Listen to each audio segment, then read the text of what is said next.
Il est tout juste 18 h, c'est l'heure de s'informer sur l'antenne de Grand Lille TV. Soyez les bienvenus si vous nous rejoignez. Nous sommes le vendredi 9 mars. Actuellement, ça coince sur les routes, essentiellement sur la 25, direction Dunkerque, mais aussi direction Lille, avec des ralentissements sur le périphérique sud. On fera un point complet juste à la fin de ce flash.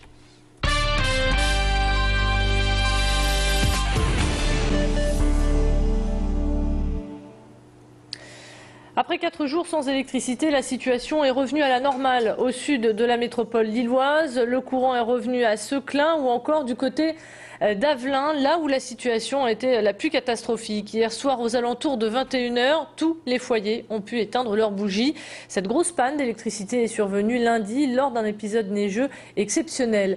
Un pylône de ligne à haute tension alimentant 80 000 foyers avait cédé sous le poids d'une neige collante. D'importants moyens ont été déployés pour subvenir aux besoins de la population, avec notamment l'arrivée de groupes électrogènes venant des 4 coins de France.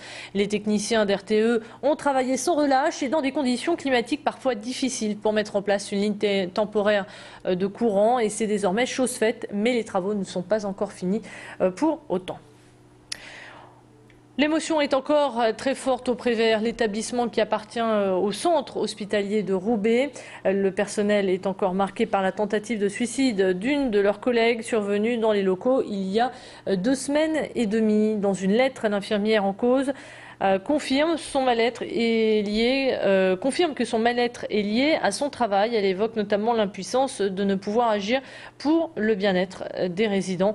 Une enquête interne est toujours en cours. Ce rassemblement était en tout cas l'occasion pour le personnel de s'exprimer sur leurs conditions de travail qu'ils jugent de plus en plus difficiles. On fait un travail humain. On manipule pas des colis, on manipule pas des animaux, ça pourrait être nos parents, nos grands-parents, donc je pense qu'il y a un moment où nos résidents doivent être pris en compte et vu ce qu'ils paient en plus pour ce qu'ils ont comme prestation, c'est honteux, c'est honteux.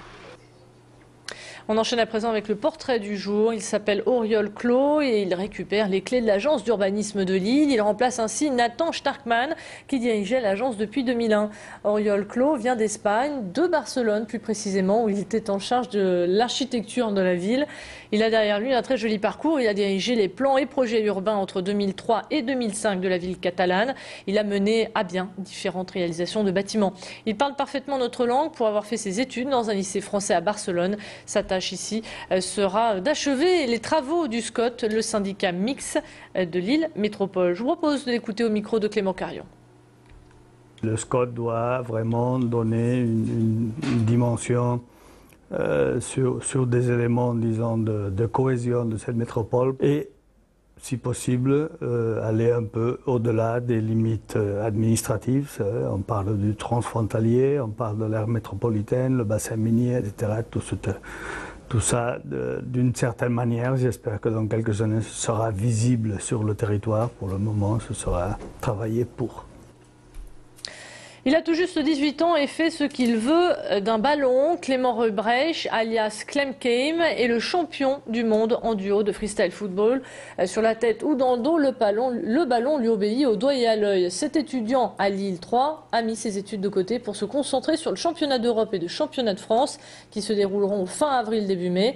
Pour rafler tous ses titres, il s'entraîne dur chaque jour, il travaille l'agilité, la fluidité et la précision de ses mouvements. Constamment à la recherche de nouvelles figures, ce jeune prodige vit cette passion dévorante en tant que semi-professionnel. Macha Grunessen l'a rencontré pour nous.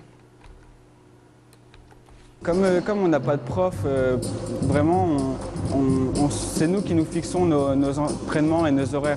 Donc après, ça revient en même temps sur la rigueur d'entraînement, la rigueur qu'on s'impose à nous-mêmes. Donc c'est à nous de voir, mais moi mes objectifs, c'est d'être champion d'Europe et champion du monde. Donc j'essaie de me fixer des horaires d'entraînement qui soient assez importantes. En ce moment, je vais dire que je m'entraîne entre 5 heures et 8 heures par jour. On ouvre à présent la page consacrée à la culture. Des visages différents posés sur une affiche électorale. C'est l'exposition Élisez-moi qui se tient actuellement à la FNAC de Lille, et ce pour 3 mois. Tous ces personnages, toutes ces personnes ne militent pas, ils ne sont pas à la recherche de signatures. Ces visages représentent tout simplement notre région. Certains viennent du bassin minier, d'autres de la métropole lilloise. Sur ces affiches, on découvre des messages, un toit pour tous ou encore vivre à temps plein. Une exposition originale qui utilise l'actualité pour donner un autre aspect aux élections présidentielles. Derrière ces clichés, on retrouve le photographe Karl Cordonnier qu'a rencontré pour nous Julie Sicot. Les messages politiques, la force tranquille, la France forte, la mer, etc., c'est des poncifs, et qu'on est loin finalement, il y a une distance, il y a une distorsion qui semble énorme entre les deux. Là, on parle du droit aux vacances, de femmes qui sont seules, qu'ils reprennent sous la forme d'une carte postale. Mais on parle de l'égalité des droits entre les hommes et les femmes, de l'égalité pour la famille, du droit aux vacances et donc de la place des individus dans la société. Élisez-moi, une exposition pour faire connaître les pensées des nordistes, une exposition qui se déroule à la FNAC de Lille, et ce pendant 3 mois. Et puis on termine avec cette bonne nouvelle, la liste des artistes pour le Main Square Festival se rallonge. 4 nouvelles têtes viennent de se rajouter à une programmation déjà bien riche.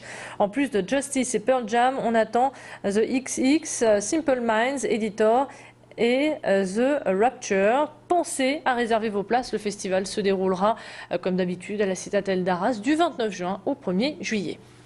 C'est la fin de cette édition. Merci de votre fidélité. On se retrouve pour vos conditions de circulation et vos prévisions météo.